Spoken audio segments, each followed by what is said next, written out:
రాజ్ గారి దగ్గరికి వెళ్దాం. సుగ్నాకర్ రాజ్ గారు, ఇప్పుడు ప్రస్తుతం ఏదైతే పరిస్థితుల్లో మనం చూస్తున్నాం, welcome back to the four size TV again sir, because I think that there is some technical problem we have faced right now. This situation is ఒక అవినీతి పరునికి ఒక అవినీతి పరుడు వ్యక్తియే అక్కడ నియమించాడు.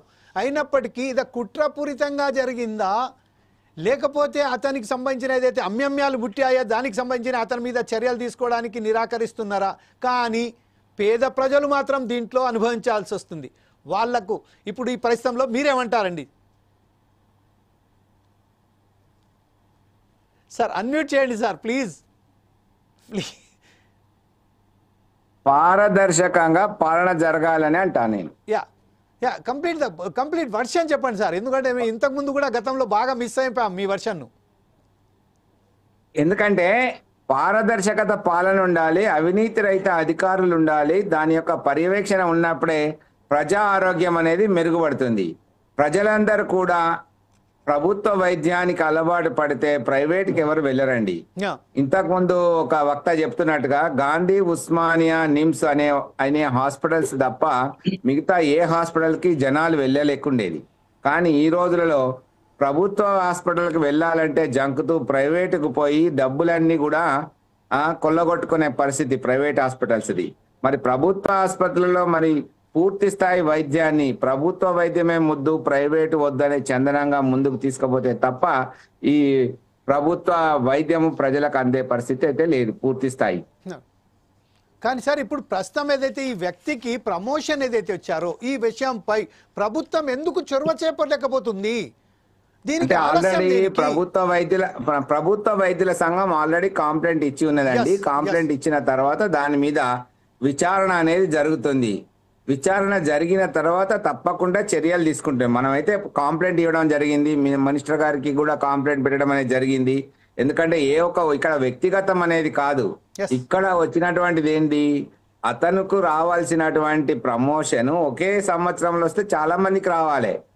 చాలా మంది డాక్టర్లు సర్వీస్ చేసి చేసి చేసి ప్రమోషన్ కోసం ఎదురు చూస్తూ ఉంటారు. ఆ వచ్చే ప్రమోషన్ కూడా రాకుండా పోతే ఇలా వీళ్ళు తెచ్చుకున్నారు కదా, ఇంకోరు తెచ్చుకున్నారు కదా అని అవినీతి రహితంగా, అంటే అవినీతి చేసి ఏదైనా తెచ్చుకోవచ్చు అనే అటువంటి ఒక సంస్కృతిని విడనాడాలి. అంటే ప్రస్తుతం ఏదైతే పరిస్థితులు ఉన్నాయో జియోఎంఎస్ నంబర్ 83 ప్రకారం అతనికి సింగిల్ హ్యాండ్ గా ఒకే ఒక జియో ప్రకారం అతను తీసుకొచ్చుకున్నాడు. అంటే అది ఒక ప్రత్యేక ప్రతిభావంతుడు అయితే ఇచ్చి ఉండవచ్చు. మరి ప్రభుత్వం, నాటి ప్రభుత్వం ఇతని యొక్క ప్రత్యేక ప్రతిభను గుర్తించింది అనుకోవాలి. మరి ఆ ప్రతిభ ఏముంటుందో సార్, ఇంతకుముందు ఇంత సీనియర్స్ మీరు ఉండంగా కూడా, ఇప్పుడు మన శ్రీకాంత్ గారిని కూడా చూసాము, ఇంత సీనియర్స్ ఉండంగా కూడా మీరు కూడా Srikanth, I think that if I'm not subject to the correction, you are the one of the person who has get your name in a Guinness book record also, if I'm not wrong.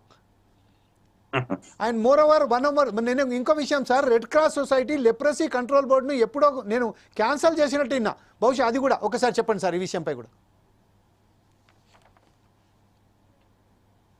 Hello doctor గారు, సుగ్నాకర్ రాజ్ గారు. Okay right sir. Hello. ఇప్పుడు ఈ leprosy control కు సంబంధించిన ఆ విషయాన్ని కూడా, leprosy control board మన దేశంలో లేదు కాబట్టి దాన్ని క్యాన్సల్ చేసేసారు, సబ్జెక్ట్ టు ద కరెక్షన్. అంటే యూజువల్ గా ఇక్కడ ఏమైందంటే డైరెక్టరేట్ ఆఫ్ హెల్త్ లో లెప్రసీ వింగ్ అనేది ఒకటి కానీ, లేకపోతే మన HIV ఎయిడ్స్ కంట్రోల్లో కానీ అనేక రకమైన ఇప్పుడు మలేరియా ప్రోగ్రామ్స్ అని చాలా రకాలైన ప్రోగ్రామ్స్ ఉంటాయండి డిహెచ్ కింద. దానికి కొన్ని స్పెషల్ ఆఫీసర్స్ గా వేసుకుంటారు, దానికి ఏం లేదు. కానీ ఇక్కడ ఏంటంటే వర్టికల్ ప్రమోషన్ మీద వచ్చిండా, ఆయన హారిజంటల్ ప్రమోషన్ మీద వచ్చిండా అనేదే పాయింట్. ఇక్కడ మనకున్నటువంటి మొట్టమొదటి అలిగేషన్ ఏంటిది, రావడం అనేది డాక్టర్ గారు ఈ యొక్క అడ్డదిడ్డంగా, అంటే అక్రమ మార్గంలో ప్రమోషన్ తీసుకొని డిఎంఎండ్హెచ్ఓ అయ్యారు అనేటువంటిది ఒక అభియోగం. మరి అందరికీ కూడా రావాలి కదా. ఆ జిల్లాలో చాలా మంది సీనియర్ డాక్టర్స్ గతంలో ఇప్పటికే పనిచేస్తున్న వాళ్ళు కానీ, పనిచేస్తున్నటువంటి ఉన్నవాళ్ళు కానీ, వాళ్ళందరూ కూడా మరి వ్యతిరేకిస్తారు కదా.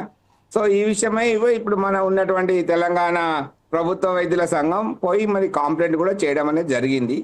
దీని మీద త్వరలో చర్యలు ఉంటాయి, కొంచెం వెయిట్ చేయాల్సిందే మనం.